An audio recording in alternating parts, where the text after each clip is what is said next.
நிசர்கதத்தான்னு சொல்லி ஒருத்தர் ஒரு ஒரு ஞானி ரமேஷ் பல்சேகர்னிட்டு ஒரு ரமேஷ் பல்சேகருடைய குருநாதர் தான் இந்த நிசர்கதத்தா. அவர் என்ன சொல்கிறாருன்னு சொன்னால், ஞானம் அடைஞ்ச பிறகு தான் நம்ம வாழவே ஆரம்பிக்கிறோம், அது வரைக்கும் நம்ம வாழவே இல்லைன்னு சொல்லுவோம். இப்போ ஞானம் அந்த அளவுக்கு இம்பார்ட்டண்ட்டான ஜெய கிருஷ்ணமூர்த்தி கேள்விப்பட்டிருப்போம். அவர் என்ன சொல்கிறாருன்னு சொன்னால், ஞானம்னுட்டு ஒன்றும் கிடையவே கிடையாது. அவரே ஒரு ஞானி, அவர் என்ன சொன்னாலும் வேத வாக்காக தான் இருக்கும். ஆனால் அவரே என்ன சொல்கிறோன்னா, ஞானம்னுட்டு ஒன்றும் கிடையவே கிடையாது. இப்போ நடுவில் நாம் என்ன பண்ணுறது?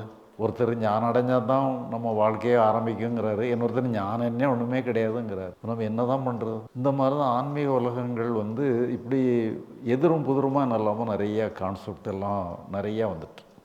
பகவத் மிஷனில் ஒரு 7 வகையான தியானங்கள் கற்றுக் கொடுக்குறோம். இந்த 7 வகையான தியானங்களும் ஒரு வித்தியாசமான தியானம். நீங்கள் வேறு எங்கேயுமே இதை கற்றுருக்க முடியாது.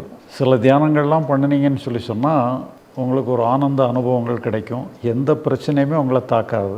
ரொம்ப பவர்ஃபுல்லான தியானம். ஏன்னா இதில் கொஞ்சம் லிமிட்டடாக தான் ஆட்களை எடுக்கிறோம், நிறைய கூட்டமாக எடுக்கிறது இல்லை. அதனால் நீங்கள் வாய்ப்பு இருந்ததுன்னா கலந்துக்கிடுங்க.